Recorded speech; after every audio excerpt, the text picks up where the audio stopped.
Bears fans, and welcome to this episode of the Bear Report Film Room here on YouTube. My name is Andrew Freeman, and today I will be breaking down Justin Fields' growth and development throughout the 2022 season. It's been a tale of two halves for the second-year quarterback. After struggling early in the year, Fields has come on strong as of late, which has resulted in the Bears' offense exploding over that time. In this video, I'll take a look at what has changed for Field over the course of this season. But real quick, before getting started, if you are a fan of this video content, make sure to like and subscribe below for more film breakdowns. Not only is your support a huge boost to my ego, but it also helps us here at the Bear Report grow on YouTube. The more likes, the more prominent our content is on YouTube's algorithm, and what that means more views. As always, we appreciate your guys' support in any shape or form. Now, on with the video. We'll start by going over Fields' play during the first half of the season, where I saw some definite issues and struggles on tape. This was reflected in Fields' statistical profile during that time period. In weeks 1 through 6, Fields completed 63 of 115 passes for 869 yards, 4 touchdowns, 5 interceptions, resulting in a 72.7 passer rating. Fields also took 23 sacks during that time, and all in all, he had an adjusted net yards per attempt of 4.29. These numbers all ranked among the worst in the NFL across the board for weeks 1 through 6. When looking at specific issues, I saw Fields struggling in 3 major areas: accuracy, processing, and holding onto the ball.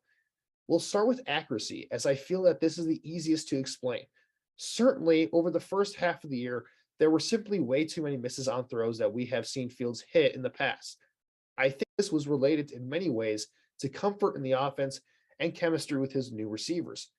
It should be noted that Fields had to rework his footwork during the offseason to fit Luke Getsy's offense, which probably played a role in his lack of comfort. With that said, there were misses here that were simply inexcusable, regardless of changes in footwork, scheme, and receivers. This much discussed miss against Washington is probably the most blatant for the season. On this play, the Bears are running a play action concept where Griffin is going to fake as if he is blocking before slipping out to the end zone. The play is executed well as Griffin is wide open, but unfortunately, Fields' ball sails on him. While Griffin doesn't necessarily have the cleanest slip in the world, Fields can do a much better job of throwing with touch and lofting this ball to ensure that Griffin has a chance to catch it. Those accuracy issues are the least of my worries with Fields, however.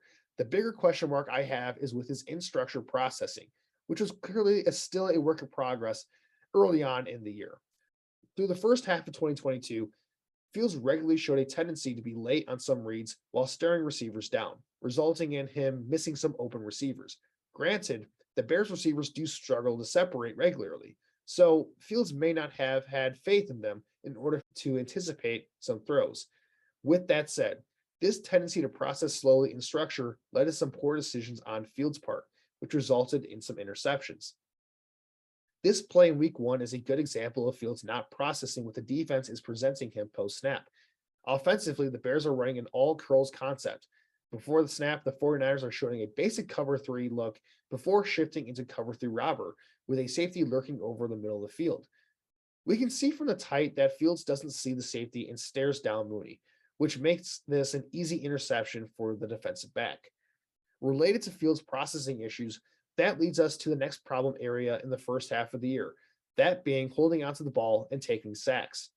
Fields was one of the most frequently sacked quarterbacks during the first 6 weeks, boasting a 13.5% sack rate on all of his dropbacks. This isn't all of his fault, however, as the offensive line in front of him is talent deficient and often fails to hold up in true passing situations. With that said, taking sacks was an issue for Fields in college, and that has stayed true in the NFL. As the saying goes, sacks are a quarterback sack, and for Fields, a lot of that has come down to his indecisiveness in the pocket and a tendency to want to make a big play instead of taking the easy checkdowns. A prominent example of this came in week 3 against Houston. The Bears are running a pick-aside concept on this play. At the top, the Bears have a corner stick flat combination, while at the bottom of the screen, the Bears have a post to stick combo. Defensively, the Texans are running a basic Tampa 2 coverage, which is vulnerable underneath and between the safety and cornerback to the sideline. At the snap, we can see that Fields' eyes are in the wrong place. He should be looking to the top of the screen, reading the boundary corner to determine whether he should throw the deep corner route or to the tight end in the flat. Instead, Fields is reading the short to post flat combo and locks onto Mooney, who isn't open. Fields overreacts then to soft pressure in front of him and scrambles himself into a sack as a result. While I have broken down Fields' early season struggles, it should be noted that he did showcase some flashes of greatness as well during this time. The athleticism and deep ball accuracy that made him a great prospect showed up at times, which is something to build off of.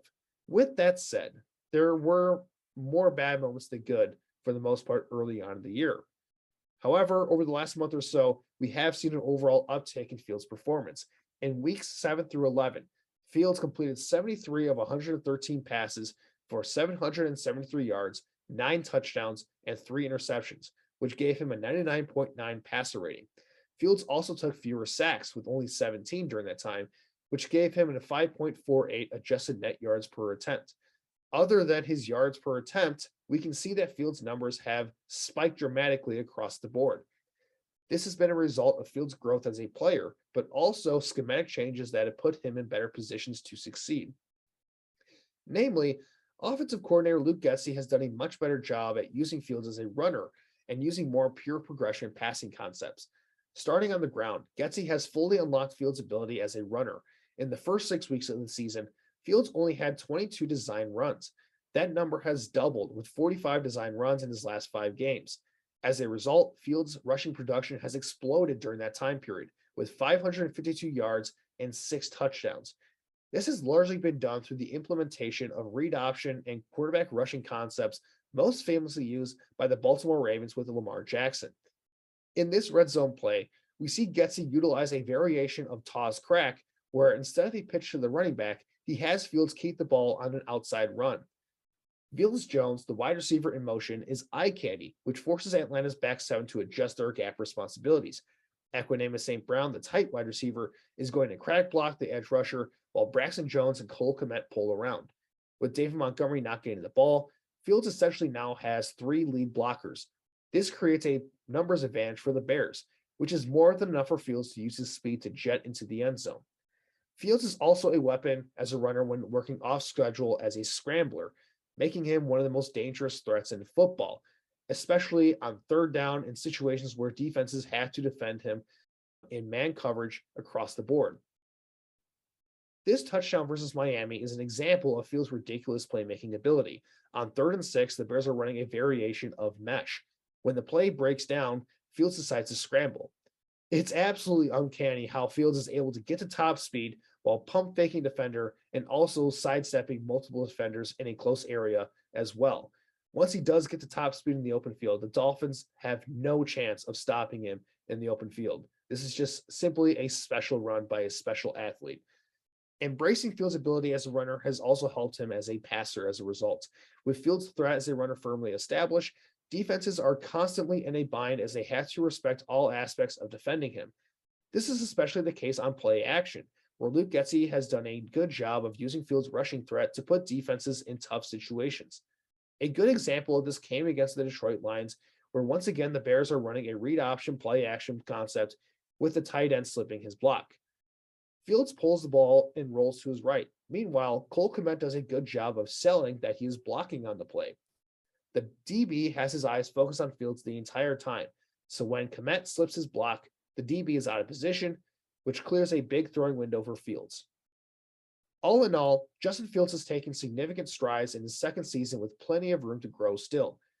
Fields still has his fair share of struggles with processing and taking unnecessary sacks, but the added rushing threat over the last few weeks has given him more margin for error to develop in those areas. Credit to Luke Getsy, who has done a nice job of adjusting to fit his offense around Fields' talent, and as a result, this offense has exploded over the last month or so. Time will only tell how sustainable this offense is, but rest assured, Bears fans, there is a lot to be excited for about the future of this team when it comes to building around Justin Fields now as their franchise quarterback.